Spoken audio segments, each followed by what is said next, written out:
and good evening to all of you, depending on where you're joining us from.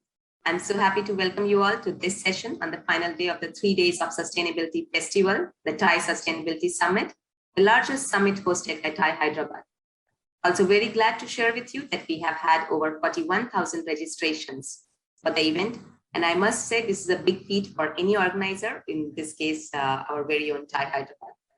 I'm Smita Mishra, founder and CEO of Pandora Technologies Private Limited, and I'm super excited to introduce you the topic for this session, Global Warming, No Place to Hide, which is going to explore what are the direct and indirect impacts of global warming on us as a community, as a city, as a nation, as a continent, and maybe as a world. Impacts like mass migration, refugees, poverty, death. Can there possibly be a more compelling topic than this for a discussion at a sustainability summit? We have put together an amazing spread of wonderful speakers from various expertise, and I'm very glad to announce Mr. Pradeep Dhobale, who has consented to moderate the session. Pradeep is the chairman of Green Entrepreneurship Council of Confederation of Indian Industry. Post-retirement from ITC Limited as executive director, he is active in startup ecosystem as mentor and angel investor, a Thai charter member and Hyderabad Angels board member. Pradeep is also on the board of some of the listed companies as well as board of governors of Administrative Staff College of India. So dear Pradeep, very glad to have you with us here. Please take over from here and introduce your panel. And I'm looking forward to an exciting and insightful session. Thank you all. Enjoy the discussion, and also remember to please put in your questions if you have any, and try to share it before 40 minutes into the session so that we can pick it in time. Good luck, Pradeep. Good morning, good afternoon, good evening to all, depending on from where you're logging in. It's a privilege for me to be moderating this session, Global Warming, No Place to Hide. As mentioned by Smita, my connection to sustainability is as follows. I chair the Green Entrepreneurship Council of Confederation of Indian Industry. Our vision is to incubate companies and get a result which is reduction in carbon emissions. We just began about 1.5 years back, and we have 25 companies under incubation at this point of time. The idea is to take that number to about 100, and 10 million tons of carbon emission reduction is the target we have set up for ourselves. Prior to that, I was executive director of ITC Limited. I worked all my life in that company, and I'm very proud to say that it's a company, $10 billion company, which has sustainability at the core of its business strategy. And I'm also proud to mention that ITC is probably a company of its scale and size, probably the only company of its scale and size in the world, which is carbon positive, water positive, and solid waste recycling positive. So that's my corporate connection with the subject of sustainability. So today we are fortunate to have a very powerful set of panel with us. People who are from a diverse background, but at the same time, the common thread is they are all passionate about sustainability. Let me begin with Her Excellency Joe Tyndall, currently New Zealand Ambassador to Singapore, who has had a successful career in Ministry of Foreign Affairs and Trade of New Zealand. She was Climate Change Ambassador and has held interesting leadership positions in United Nations Framework Convention on Climate Change. She is acknowledged to be a compelling communicator who can make sense of the complicated. And we will hear that, we'll experience that shortly. Thank you, Your Excellency, for being with us this morning. Our second speaker is Anshu Gupta, India's top social entrepreneur. Schwab Foundation of Social Entrepreneurship conferred him with Social Entrepreneur of the Year Award in 2012. He is also a winner of Raman Magsaysay Award. Anshu is founder of a non-profit organization, Goonj. He is popularly known as Clothing Man of India, as he treats cloth as a sustainable development resource for the poor. He has reminded the world that true giving always respects and preserves a receiver's dignity. Thank you, Anshu, for joining us this morning. Our third speaker today is Mukti Bosco, founder of Healing Field Foundation. HSF provides training and support for women as health change agents in their communities. Mukti has deep understanding of rural communities and their needs. She has pioneered a series of community-driven innovations in health and women empowerment. Today, Mukti leads a preventive health education program that reaches over 6 million families in India. She has set herself an ambitious goal of enabling women's agencies to provide health system access for 300 million people by 2030. Our best wishes to Mukti. Welcome and thanks, Mukti, for joining in this session. Ladies and gentlemen, for the audience attending Global Sustainability Summit, global warming and climate change are not new subjects to be introduced. All of you have heard of the rising temperatures in Earth's atmosphere, melting of glaciers causing floods, rising sea levels, forest fires, changing weather patterns, and so on. Sustainability implies taking actions now to enable a future where environment and living conditions are protected and enhanced.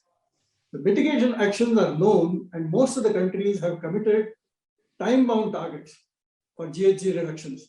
The question is it already too late? A recent report by IPCC has brought out the bitter truth. I quote Linda Mills, a top scientist at US National Center for Atmospheric Research. It's guaranteed that it's going to get worse. Nowhere to run, nowhere to hide. That's where the title for today's session comes from. Since the humanity cannot run or hide away from the climate change impacts, adaptation is the only alternative. Adaptation refers to adjustments in ecological, social, and economic systems in response to actual and expected climatic stimuli and their impacts. In simple terms, nations and communities need to develop adaptation solutions and implement actions to moderate, if possible, eliminate the potential damages. Some examples are building flood defenses, setting up early warning systems, switching to drought-resistant crops, redesign of commercial communication systems, business operations, and even government policies. Protecting people and livelihood will be the main objectives. We are lucky to have on the panel today the people who know the what and how of the solution and have actually done it in their respective ecosystems. I'm looking forward to an interesting conversation on the subject. May I now invite Her Excellency Jo Tyndall to express her view on the subject. Over to you, ma'am. Well, look, thank you very much for that introduction. I have to say I'm feeling a little bit intimidated as a government policy advisor speaking to an audience of entrepreneurs. I think my take on things will be slightly different. Now, the first thing I want to take serious issue with is the argument that adaptation is the only thing we can do. If that is the approach we take, frankly, we are doomed. Because if we stop any attempt to reduce greenhouse gases, to mitigate climate change, then it's not going to get just a little bit worse. It's going to get so badly worse that the planet will become uninhabitable. You've talked about the recent IPCC report, which takes away any doubt whatsoever about the existence of climate change and the fact that it is being caused by human beings, human behavior. The impacts are being experienced daily, and as you've indicated, they've widely varied. I interviewed a New Zealand scientist down at Scott Base in the Antarctic in November last year. That is the last sort of pristine environment in the entire world.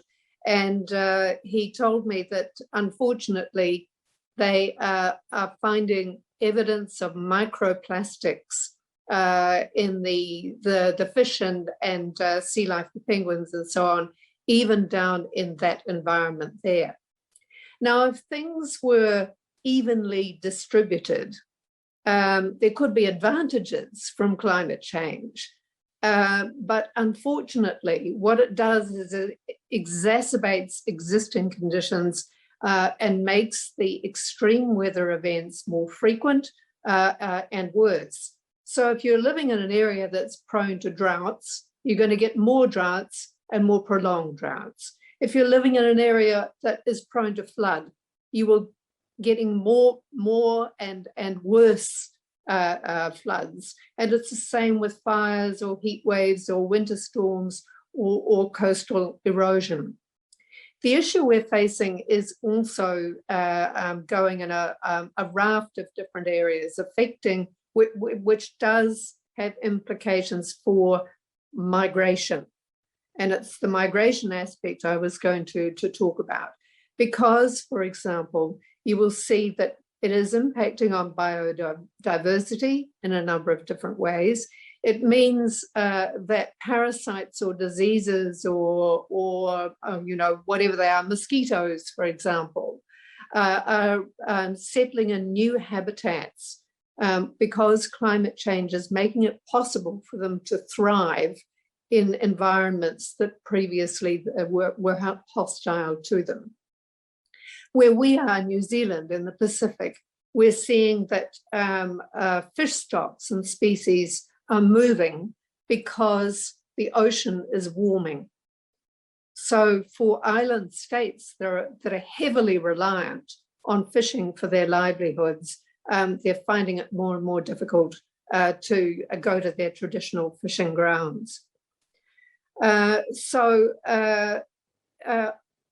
have to say that in my time as climate change ambassador, I have been privileged to go to many countries in the world.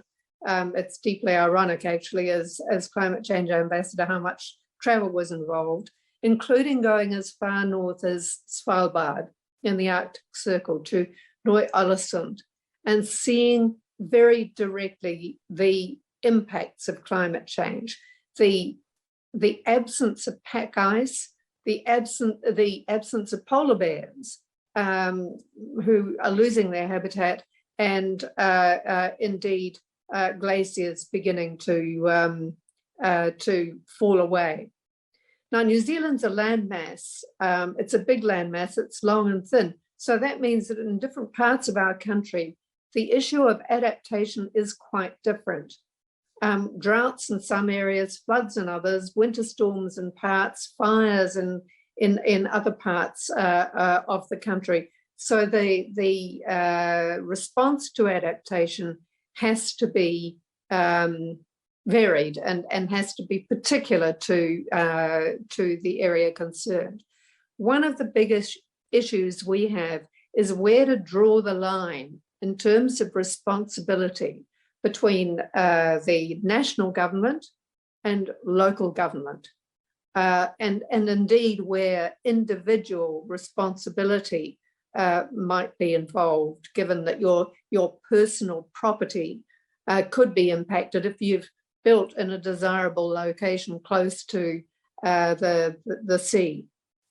The two other areas we're intensely focused on are the Antarctic and Southern Ocean, where we're looking closely at whether large ice shelves are in danger of collapsing and causing massive sea level rise, and Pacific Island countries, especially the large number of low-lying atolls like Kiribati, Tuvalu, Tokelau, where they are contributing the least to global warming, but are facing an existential threat if sea levels do rise. I think the key points I want to make at the moment are that few places have been fully submerged and don't look likely to be being submerged in the very near future. I think a couple of small islands in the Solomon Islands group, for example, have disappeared completely due to climate change. But even if they don't disappear, the need to deal with climate change is significant. If you find that king tides are increasing in number and severity, if you find that the soil you're trying to grow crops in is facing higher levels of salination, making the crops inedible or ungrowable, This is all increasingly problematic. And as I've also already alluded to, if your fishing grounds are moving, that becomes really problematic. So we haven't seen mass migration yet around our part of the world, at least. And I have to make a point as an official that we talk about climate migration, not climate refugees. That's because in international conventions, there is a very specific definition of what constitutes a refugee, and there is no such definition that fits the climate situation. So we're not necessarily seeing wholesale moves from countries. Rather, you're looking at dealing with the situation by when disaster strikes, or you're seeing the impact of climate change, making sure you rebuild more robustly. If you need to replace infrastructure, you build in the incremental costs to raise the level of a road higher or an airport or whatever it might be. And you use research and innovation to look at producing more climate resistant crops. So a wholesale move of communities may even be within a country rather than from one country to another. And one of the previous presidents of Kiribati, Anote Tong, came up with the phrase migration with dignity. And I think that's a truly important thing. For Pacific Island countries, and I'm sure for everyone else, we think it's important to consult with potentially affected communities and get their views, how to preserve them as communities and cultures if they are ultimately forced to relocate, whether that's within the same country or going somewhere else. We need to be thinking about what can be done now via adaptation to build resilience, whether that's in terms of disaster recovery, insurance schemes, which are being developed, including at a micro level.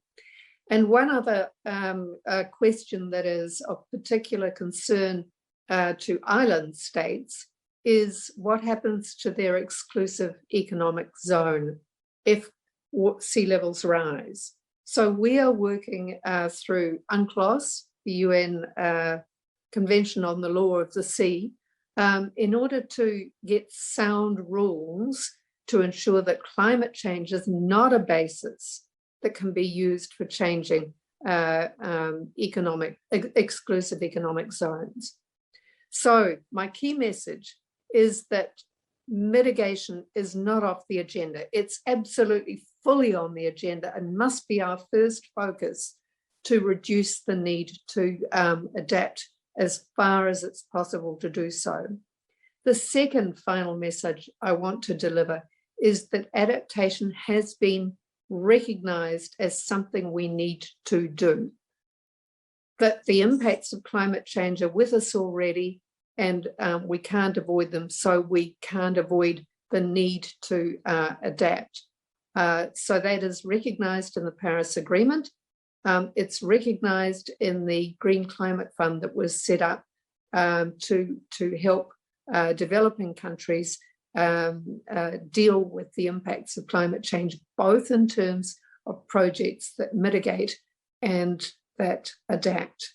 So I'll stop there and I'll be very happy to answer any questions later on, but thanks for the opportunity. Thank you, Ambassador. I think you rightly mentioned the focus cannot be this or that or reduce here and increase there. It has to be both on mitigation as well as adaptation. And you rightly mentioned about the dignity of the people who get affected and who are then, provided support. And who better than Anshu to speak about, the dignity of the receiver. So I now call upon Anshu to take us through his perspective on this subject.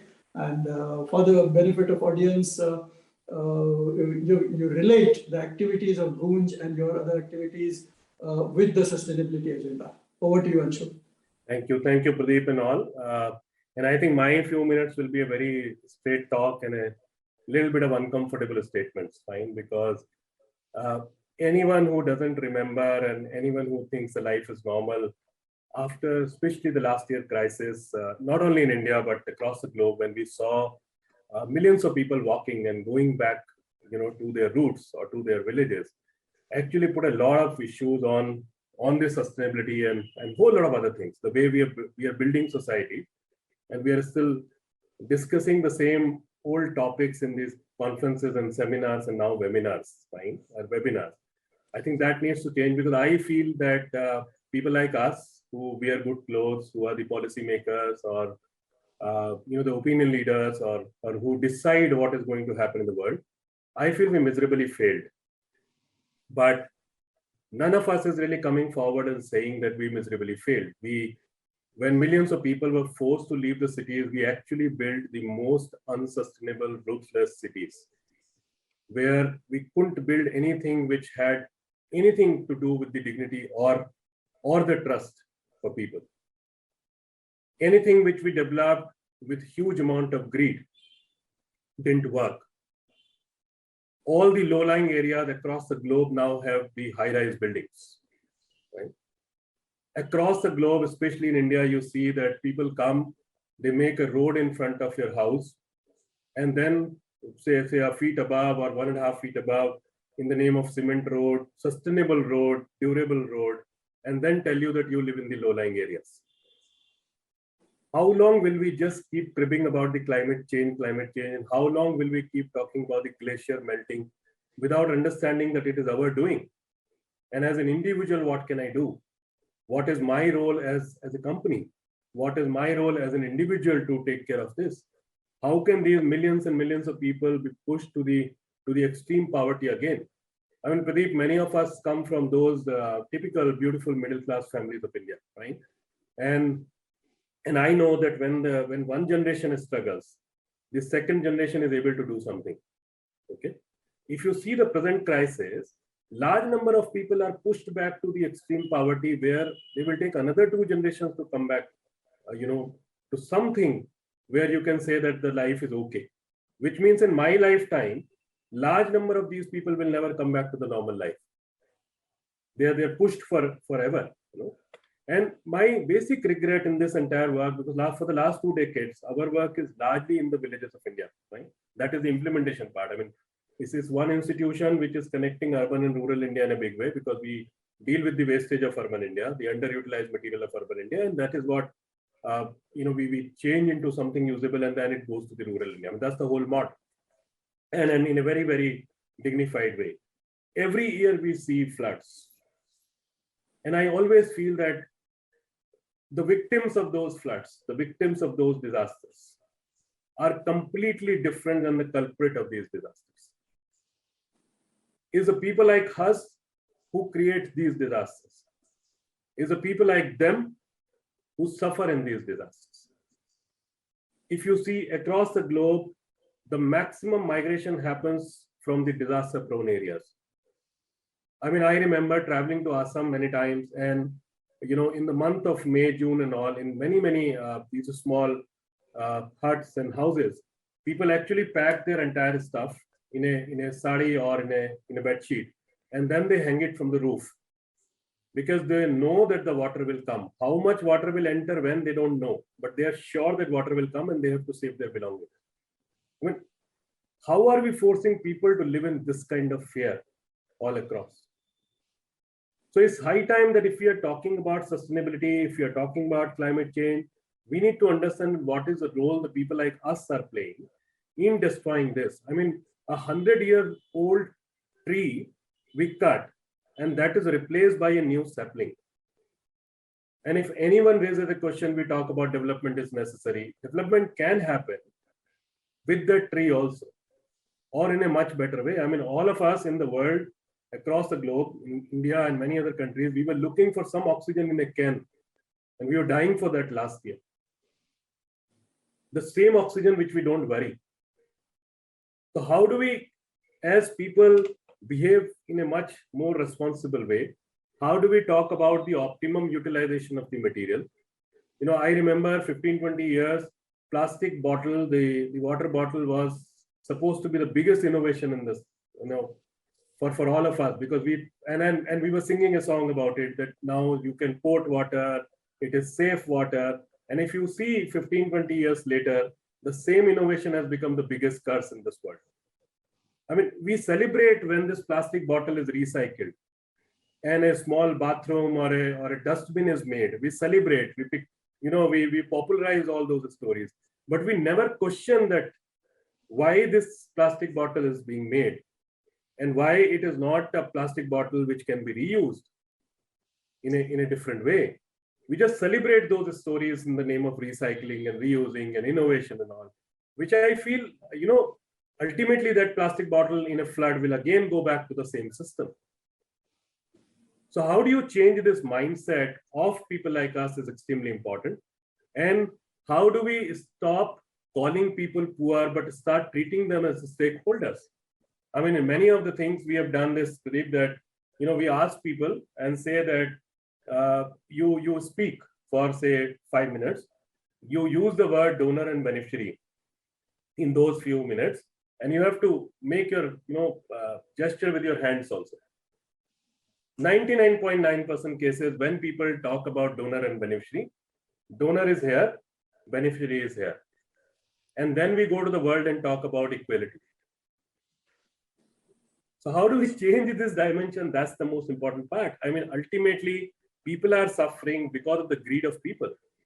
We need to understand that in the COVID phase, anything and everything which we ignored, right from the public toilets to the small toilets in the schools where people were quarantined ultimately, or a small structure for the school, or the public health system, right? Or the government hospital, everything which we ignored was most useful.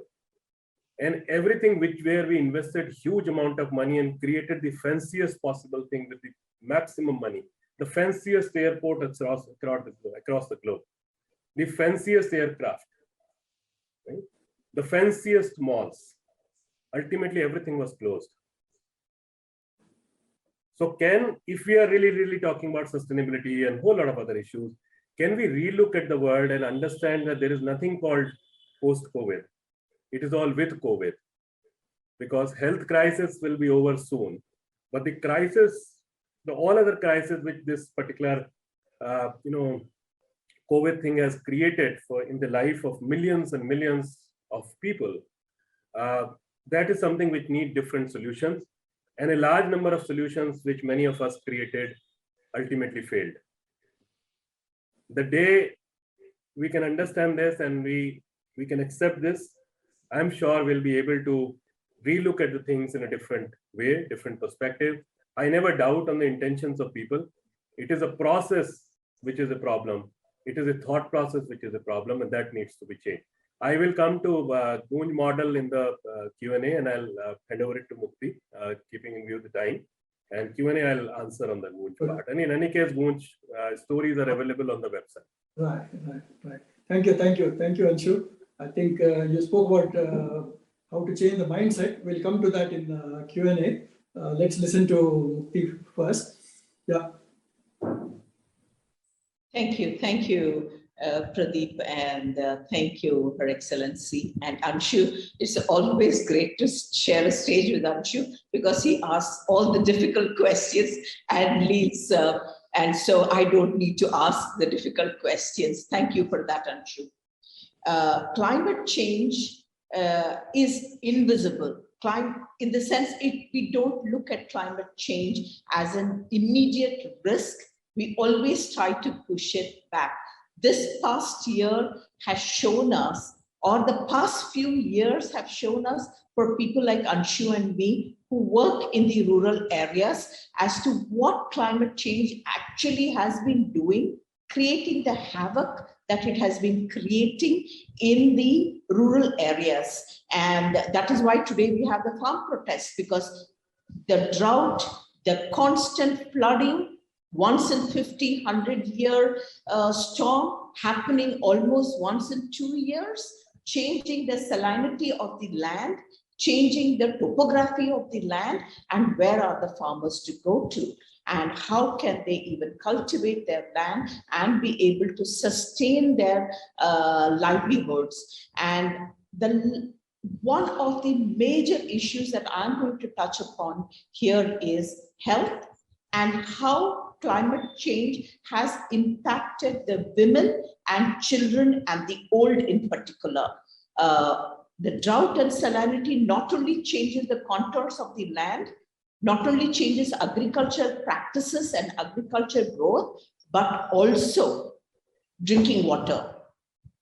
There are enough studies from WHO as well as from the Journal of Salinity and Water Quality, which has shown that due to constant floods, there has been changes in the water, and there has been increase in the minerals like arsenic. And therefore, if you see places in Bihar, places in Telangana, the arsenic in the water has increased. What have we done towards that? And that naturally leads to a whole lot of health issues, which becomes non-communicable, which becomes chronic, and who is to pay for the burden of the disease that the poor are taking for all what we do, the educated and the urban class citizens, rather than, and the, as Anshu rightly pointed out, it is them who carry the burden, not only of the disease, but also of the policies, also of the various changes that is happening. Heat, we have seen what has happened to Delhi. The air pollution, how the illnesses due to air pollution has increased, and the same thing we can see in the rural areas, mainly because we have not found the way how we could actually burn the post-crop issues that are there. Till today, we only talk about it year on year. We only talk about it, but we have yet to find a solution. And today, it's great to see so many entrepreneurs, but there are things that entrepreneurship cannot solve.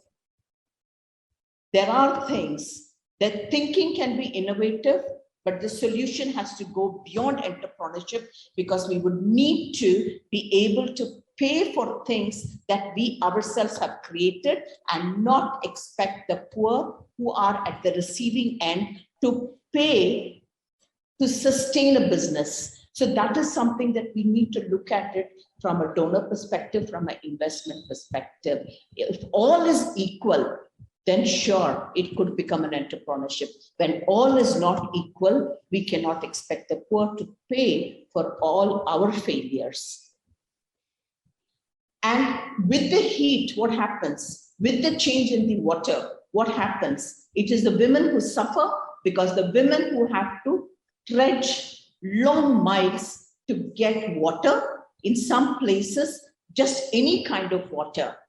And when they get any kind of water without any filtration mechanism, then naturally you're going to have illness. And again, there is an expense, because the systems at the field level, at the village levels, are not accessible or affordable to the poor. And there are deaths, there is malnutrition, there is diseases that are being spread. And water is one of the major issues. Goonj and us have been working for over 10 years in providing relief for the same villages, the same places where we used to do 10 years ago, possibly once a year, disaster relief. Today, maybe twice a year in places like Muzaffarpur. It's the same women, because the men have all migrated. So it is the women who carry the burden of floods, carry the burden of keeping that 1 guna of land that they have to till themselves, because the husbands and the men have out of the village. and ensure that the children are fed and the old are fed. There has been 150% rise in the air pollution related deaths in the last 20 years in India. What have we done? We still go after the various transportation. We have yet to get any kind of sustainable transportation. We are yet to be able to curtail any kind of air pollution, either it is from transportation or from industry or in water. We are a huge country. Maybe this is one way of reducing the population. And again, air pollution, it is just not from the air pollution alone, but the indoor smoke that the women have to cook with. They still use, in many of the places we work, cow dung cakes. They still use firewood collected from the forests. And it is a woman who has to be cooking in those huts. In one, there's no separate kitchen, and the air pollution there, inside the house and the outside the house, it is a woman who carry the burden. And it is a women who do not have access to any kind of quality health care. They have to go to the government setups and have to wait indefinitely. We did in Healing Fields, we did a study to find out where do the family members go for any kind of health care when they fall sick. The women, the aged, and the girls in the family have to go to the government system and have to wait indefinitely because technically, quote unquote, they are not economically self-sufficient. When a man falls ill, immediately he goes to the private provider because he doesn't have to wait, he doesn't have to waste time. I'm not saying that the government system is bad, but the waiting lines, access to medicine, access to quality doctors is a question mark. And we have seen that in the last 1 year during COVID. During COVID, after the instant lockdown, this was the largest, highest migration, that is internal migration, internal displacement of the population that has happened after partition. Did we see any of the educated urban class person who had a job walking the roads? We sat on the Kamareddy highway. We stood there for almost 8 to 10 hours to be able to find safe passage to many of them who were passing by. They had walked hundreds of kilometers, walked on foot. They have cycled down. We had to pull them out of unsafe lorries and put them into buses so that we could give dignity of journey in their lives, at least at that point in time when they are down and beaten. And when they went back home, what had happened? Again, we had this issue of the community not willing to accept them. There was no dignity either when they reached their home. Who is responsible for that? It is we who are responsible. And what is it that we can do? I mean, we have seen the disaster. I don't think anybody in India can say that they don't know or they are not aware of a friend or of a relative who has either died or they ran around for oxygen or they ran around for ICU bed or they ran around for medicines. So I think this is a wake-up call. This is a clarion call for all of us to take charge and do whatever is possible, or go beyond, not just whatever is possible. What is it that we can do to make not just our lives better, but our children, grandchildren, and the poor? Because we tend to forget the poor, we tend to forget the women, we tend to forget the children, who are the ones who are suffering, especially because of the decisions that we have taken.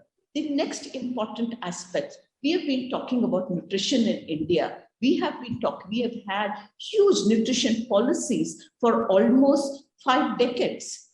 And this COVID, this 1.5 years, the levels of poverty, the levels of malnutrition, the levels of anemia has increased. Why has it increased? Because again, there was no livelihood. Nobody bothered to look at how do we ensure that food is available, and food, quality,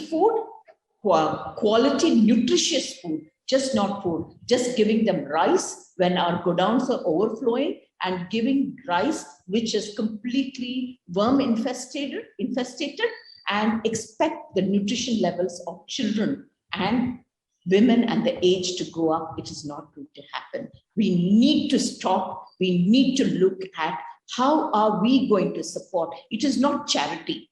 It is not charity, mind you. It is for our own sake that we have to make sure that our country people the citizens of this country are healthy, because if the citizens of the country who are the invisible poor, if we are not ensuring that they can live a life of dignity, that they can have nutritious food, it's going to hit back on us at some point in time. We may be able to insulate ourselves in our apartments, in our bubbles that we live in, but ultimately, this is something that is going to hit us before we even wake up or before we even know what is happening.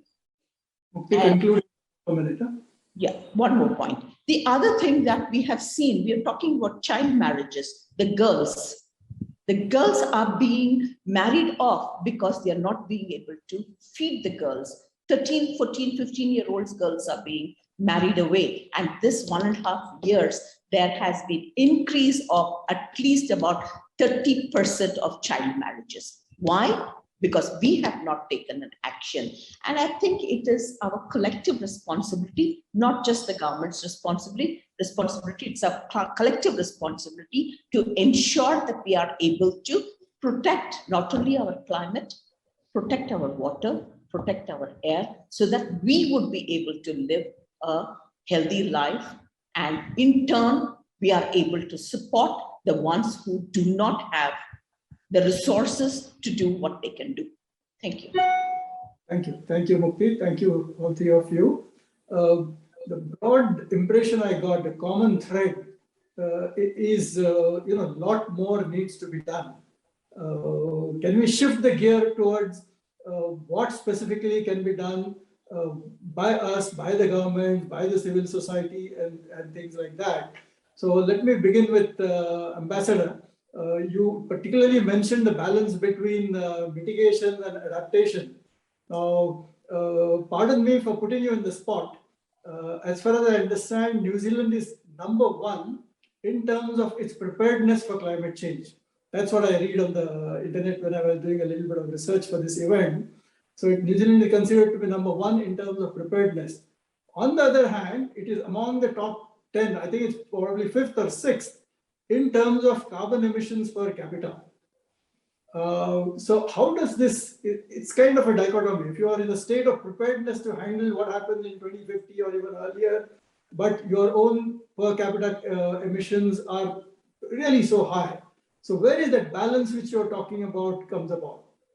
Pardon me for putting you in the spot, Yeah, but I think we're learning in what you're going to say to this. No, that's absolutely fine to be put on the spot, Pradeep. But it demonstrates the conundrum that all governments face.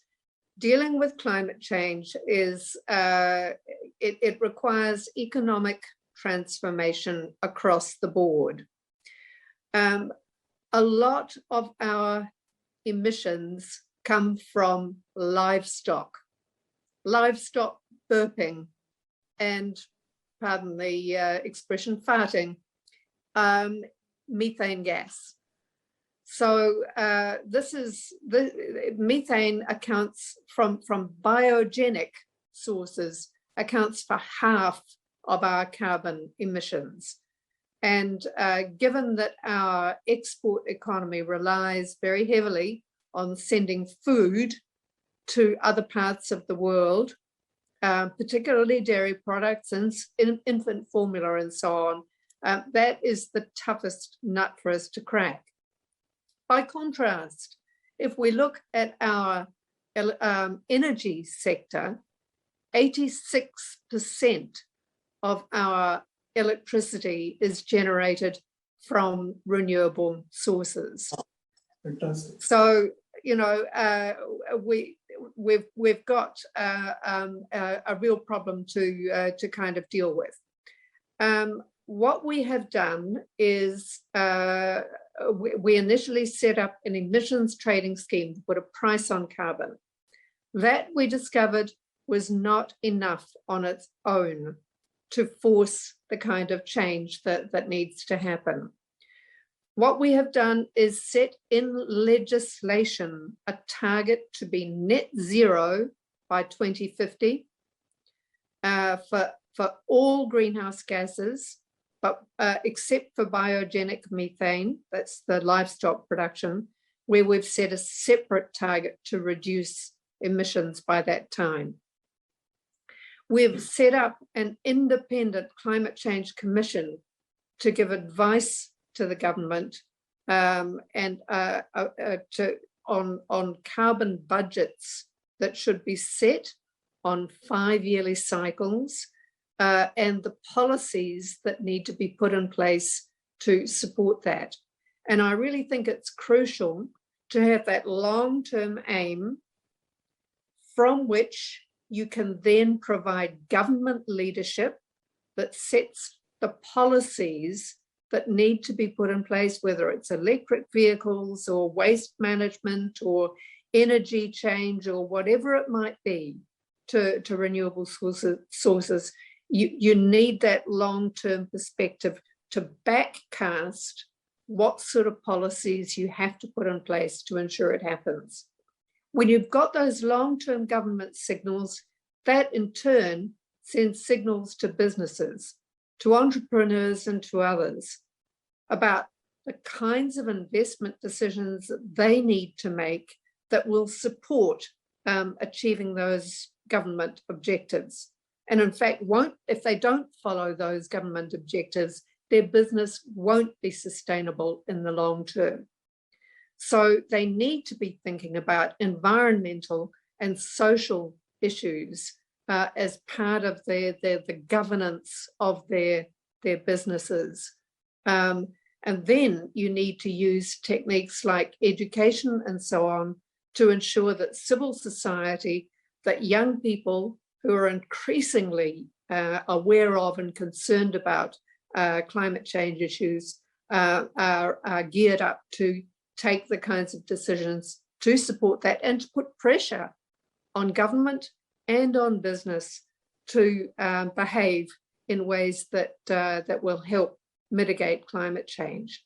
So that to me is the recipe, and I really do think that we need to remember that a climate emergency encourages innovation. You know, both at government level and at business level, if we are thinking about putting the people and planet first alongside profits or economic growth in the case of governments, then we will make different and better decisions that hopefully will resolve many of the problems that we've been hearing about this morning. Thank you, Ambassador. Audience wants to get some examples from Anshu and Mukti in terms of their activities which have had impact on environment. Some grassroots activities. So we can go with Anshu first. So I think there's a lot of discussion on the drinking water all across the country. Right. Absolutely. And what we understood in the last 2 decades that more than the drinking water, especially in the village India, what is needed is the water for agriculture, which has been completely ignored. Fine. And a country like India, I would say there is no problem of water. There's plenty of water across. So the problem is not of water, but the water management, issue. So I'll give you a very simple example. If you go to say Bundelkhand and many other areas in India, and you are spending a huge amount of money on education, okay, that does not solve the problem, because for almost 4 or 5 months, people migrate from that area just because they do not have water for the agriculture. Do we understand that this country is, and when I talk about India, I talk about many other countries also, right, in that ecosystem, because India becomes a story that way. If we go back to the basics and start valuing, I mean, what Goonj is trying to do, we are not imposing that every village will have a road. We go to the people, these thousands of villages, and because as you know, we do this barter, right? All these second-hand goods, almost 10 million kgs now, every year, which we collect, cloth, utensil, doors, windows, everything, is actually becoming a currency for the barter economy, where the village problems are solved by the village people or community. And then in return, as a token of appreciation, they receive this material. So second-hand good, which is a burden on the society, is now a new currency, is no more a charitable subject, object, or a disaster relief material, but it is bartered with the labor and the skill of people for their own development work. Right? It's not that complicated model, although the words are complicated, and the website will make it easy for people.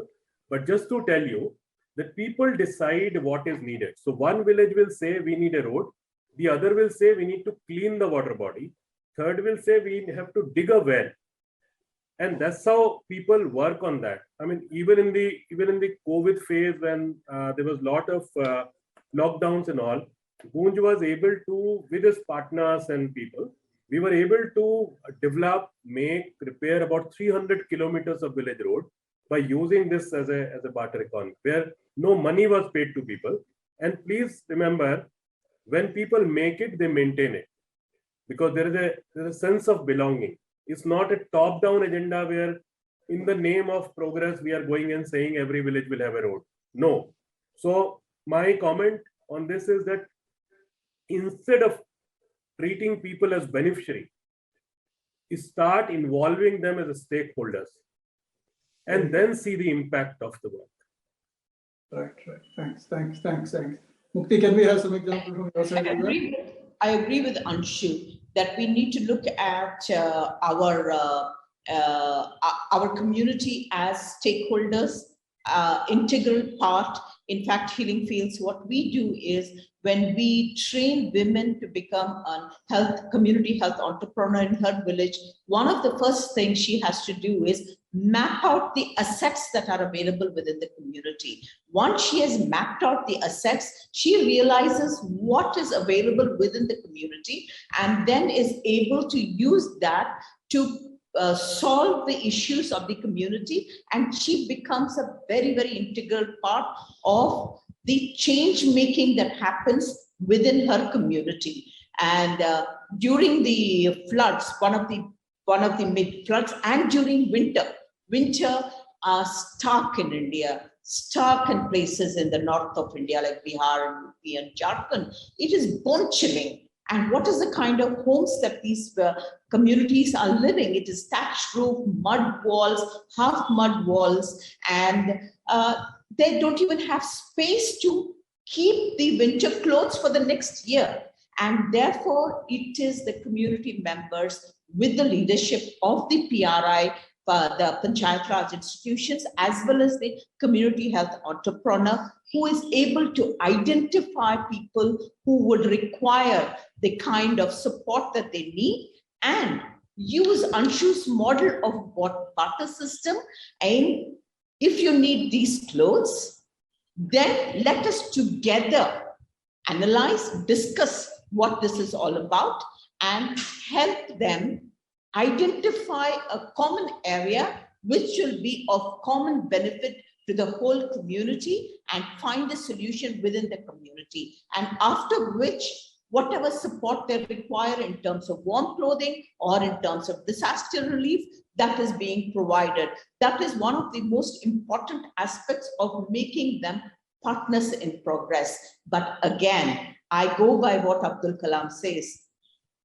Can we be able to provide the urban services, not the negative services, urban services as simple as sewage, as simple as safe drinking water, as simple as providing proper roads to the proper schools, proper hospitals and dispensaries with qualified professionals and medicines and drugs available to the people in the villages, so that we could see the change that we want to see. And that is something that we are yet to see. And the north and the south, there is such a huge divide.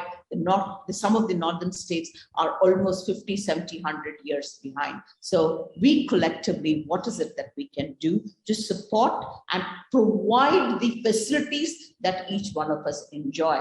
And then we could be able to talk about what are the steps that they have to take. One of the things is, again, in climate change, the burden falls on the rural population. The burden does not fall on the urban population. We talk about sustainable sanitary. We'll have to conclude. Mukti will have to conclude.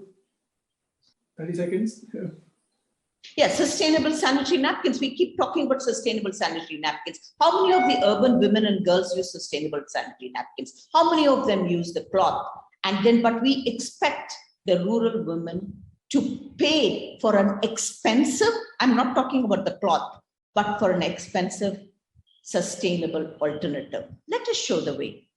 Thank you, Mukti. I think you covered, we got the sense of sustainability from the environment point of view, as well as the economic sustainability, the equality related issues. So thank you very much for your inputs. I hope the audience will have something to take back home, and all your efforts may motivate many more to adapt this path so that humanity successfully deals with the issue of climate change, and we won't have to hide whether it is 2050 or 2100.